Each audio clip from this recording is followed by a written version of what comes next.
do to cut the budget, decrease spending, kind of keep it within the means. Balance the budget and get rid of the deficit. First of all, it's going to take a whole lot of cooperation. It's going to take me sitting down with every elected official. Let's see what kind of new ideas we can come up with. Let's see if we can put some incentives out there for the employees to try to come up with some ideas on how to cut the spending in their departments, because that's who's going to know how to cut the spending, are the employees in those departments. And I think that's who can be the most effective at that. Somebody coming into a job that they've never actually performed or been in is going to be very tough for me to sit back, just look at their budget numbers and know exactly what I can do to help cut those budgets. So I'm going to get in and roll up my sleeves and work with them.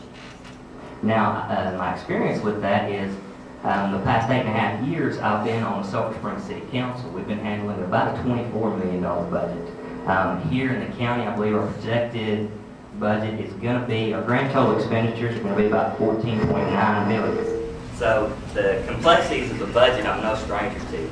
I've never really been a council member that just kind of sits back and lets things happen.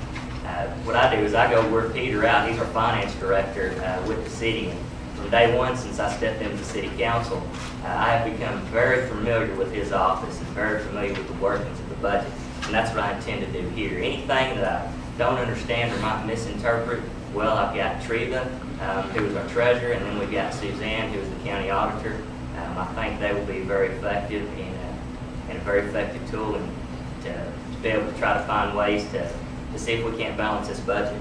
The most important thing we can do right now, though, is to balance that budget. We cannot keep overspending. We've had to do that the past couple of years.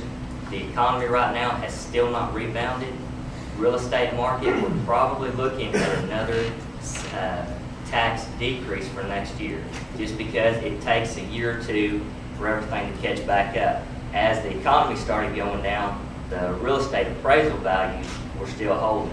Now that we've had some sales in a down economy, now the real estate values are going down. A lot of people probably saw a tax decrease just this past year. They're probably going to see another one, or it's going to hold the same, or probably drop a little bit lower just by looking at the sales that are going on right now for next year. So we're going to have to be prepared for another tax revenue decrease for next year. So that's what I'm going to do. I'm going to put us in a position that we can handle that without having to pass that along to you, the taxpayer.